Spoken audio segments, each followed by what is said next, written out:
U.S. Central Command sent a strong signal today that America isn't bluffing when it comes to possible military action against Iran. They're holding new exercises and telling everybody about it to, quote, deploy, disperse, and sustain combat air power across the Middle East. Trump once again made clear he'd have no problem using the armada he has assembled off Iran, but hopes, in his words, that it is unnecessary.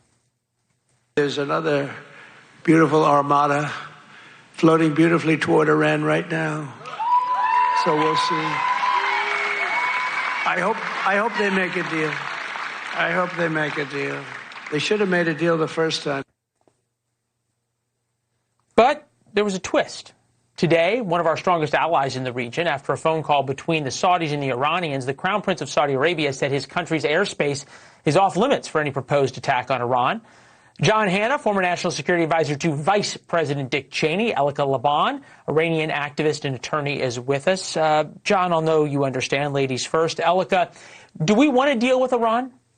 No, absolutely, categorically not. There's no deal in the universe that's going to, the only deal that you have with this regime is going to bring them back to life. It's the same thing that we saw with the JCPOA. Every deal involves a quid pro quo, an exchange of something. Then it was $100 billion in frozen assets, which down the line became what? It became October 7th. It became murdering more Iranians. It became gallows and nooses and machinery. And so in no universe are we making any deals with this regime that are only going to embolden the regime even more. And then the regime keeps emboldening to a point where you have nothing to do about it anymore. And this moment is that moment in time when after the Munich Agreement, where they said, peace, this is peace for our time. We're making peace with Hitler. We're making peace with Hitler.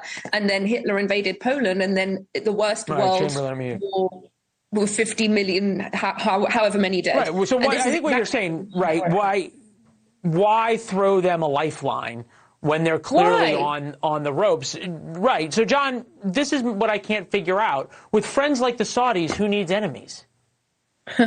Yeah, listen, to their credit, it's not just the Saudis. I think it's almost the entire Gulf. I mean, these are weak, vulnerable regimes, afraid of their own people, and obviously not prepared to stand up to what remains of Iran's ballistic missile capability. One or two of those missiles falling in the center of Dubai, and the Emirati miracle is in deep trouble. So the fact that the Gulf Arabs are scared and hiding behind our skirts is no surprise.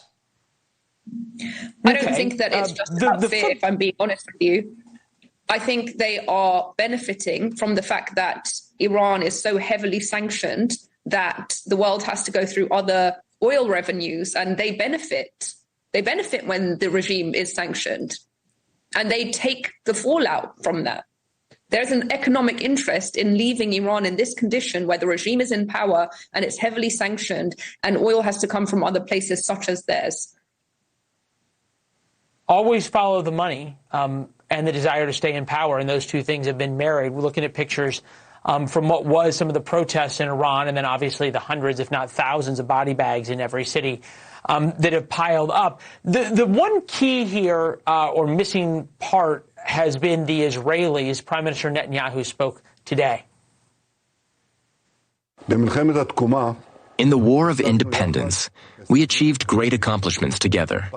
We severely damaged Iran. We severely damaged Iran's terror proxy. Now, it's true. The Iranian axis is trying to recover. But we will not allow it to do so. If Iran makes the grave mistake of attacking Israel, we will respond with a force that Iran has not yet seen. Is America too afraid, or the Israelis too afraid, of actually taking the regime out? And to Elika's point, would rather it just be severely weakened? That is my opinion is that they want the Iranian people to take the regime out themselves. My opinion is that they're happy to help them, but they do not want to be responsible for a full-scale regime change. And I think what we have to always remember is that every actor in this game is only looking out for their own interests. So if something works out for Israel, where, no more strikes are going to come your way, we're going to be fine. Okay, I appreciate it. Let me give John the last 30 seconds on this. Okay. Yeah, no, listen, I think both the United States and Israel, if they knew and had the formula for ending the Iranian regime and putting the Iranian people in charge of their nation, if they knew how to do that, they would have done it a long time ago. I think there's lots of questions. We've obviously had a difficult history with regime change efforts and, once bitten, twice shy. So, and the actual use of military force, of course. Perhaps the Iranians won't be suicidal and try and retaliate and take action and get into an extended war. But the president and the Israelis obviously have to plan for the worst in these situations. John, Elika, thank you both very much.